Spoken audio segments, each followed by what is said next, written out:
nervous. Now, I've got to ask Rex, before we get into anything, we've talked about it a lot. Numbers seem very obvious. Today, Jackie Lambie confirmed as her spot in Tasmania. There'll be, next week, the final lock-off in Queensland. But basically, the crossbench is now 6. That's you correct. need 4 of the 6 to get anything done. Yourself and Sterling Griffiths, Centre Alliance, that's 2. One Nation being Pauline Hanson and Malcolm Roberts is 2. Jackie Lambie and Cory Bernardi, that's the other 2. Do you feel the responsibility of the moment now? That's pretty obvious that a lot of stuff's going to come down to you now.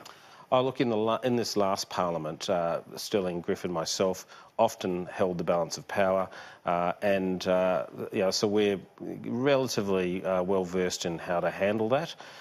Luckily, we're both very sensible chaps, and we do our due diligence and always seem to come up with the right answer. Let's say to any government minister who's watching us right now, the A1 way to lose you in a meeting are you the type of person, if they raise their voice, if they openly BS to you, what's the stuff that makes you say no? Well, I might reverse that and just say, look, when I conduct negotiations, I expect to be able to conduct those in confidence. I like to be able to trust the person I'm dealing with, be very open and honest with them, and them the same. Respect is a key aspect of that, and being able to walk away and not agreeing, but that not affecting the relationship.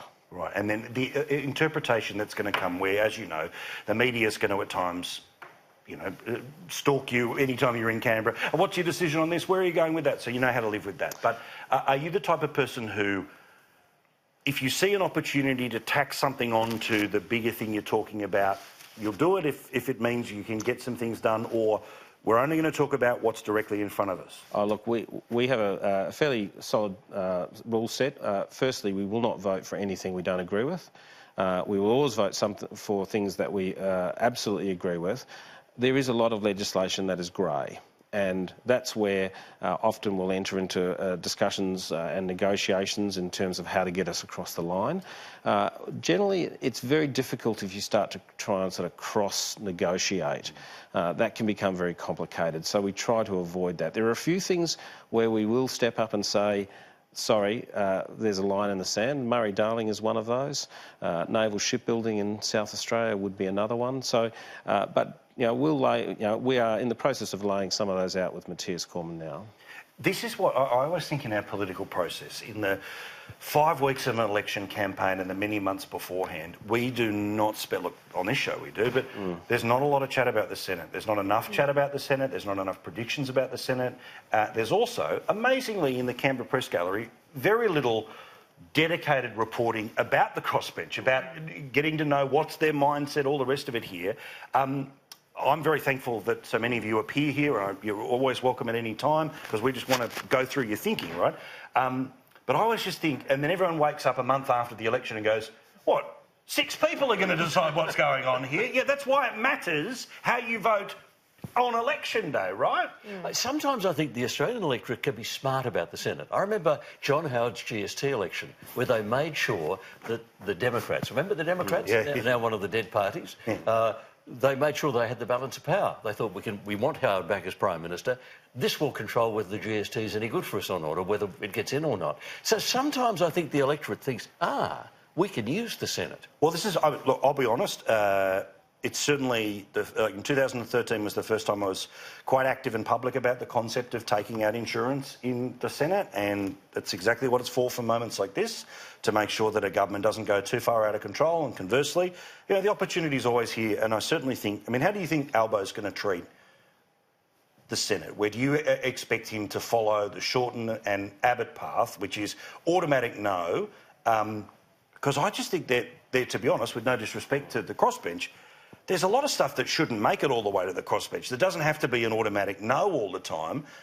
Do you get any indication that Albo's going to pick and choose a little better than previous? I think Albo's great skill is that he's a masterful negotiator, and so you know, of course, he treats people with respect. You know, he's a decent, lovely human being, but he also is just a person who you can always sit down with over a beer and have a chat and negotiate out a position that works for both sides. And he's very, very skillful at that. I'm very confident as leader of the Labor Party that he will put that great skill into practice. I've negotiated on the same side as him. I've negotiated against him. I can tell you it's a challenge, but he's just very good at it. And he's very good at producing an outcome that, you know, produces a good result for both people. And I think that's a great political skill that more people should utilise. And 3 years out from election, spirit of Kumbaya begins.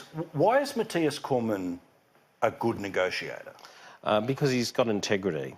And that's a key factor in our negotiations. We know that if we reach an agreement with Matthias, he will follow through, and we can walk away from them. We don't have to.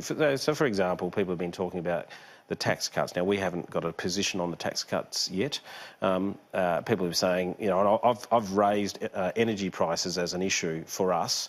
Particularly in South Australia, high power prices, and people are saying, well, you can't solve that problem in 3 weeks. But we don't have to. We have to come to an agreed solution that could then get implemented over a short period of time that follows.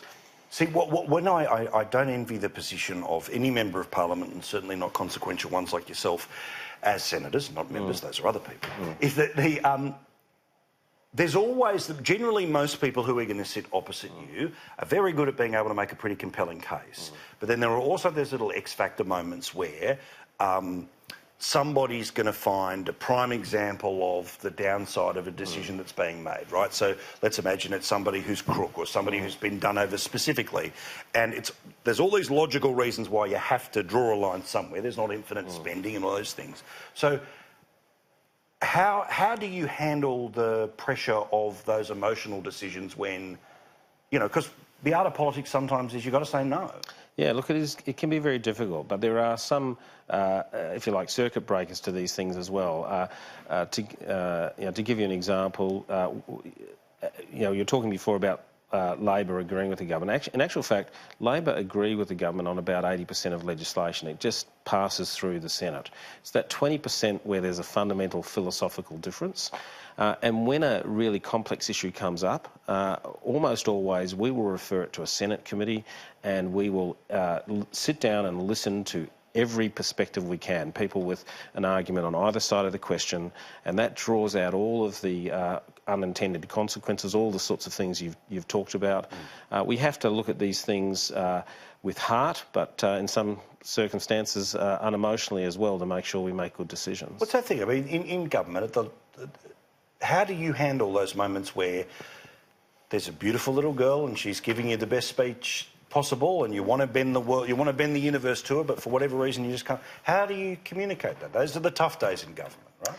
They are the really tough days, but I always find that if you focus on the public good and you know that ultimately you're elected really to do what is in the best interests of your communities that you're elected to represent and in line with your values, then that's just the best that you can do. And I think particularly in local governments, you often hear really good arguments on either side. I've become more and more wary in my time on the City of Sydney at coming to a quick view. You know, I spend a lot of time now talking to people and listening to people because you do hear views that you might not necessarily have thought in the immediate case.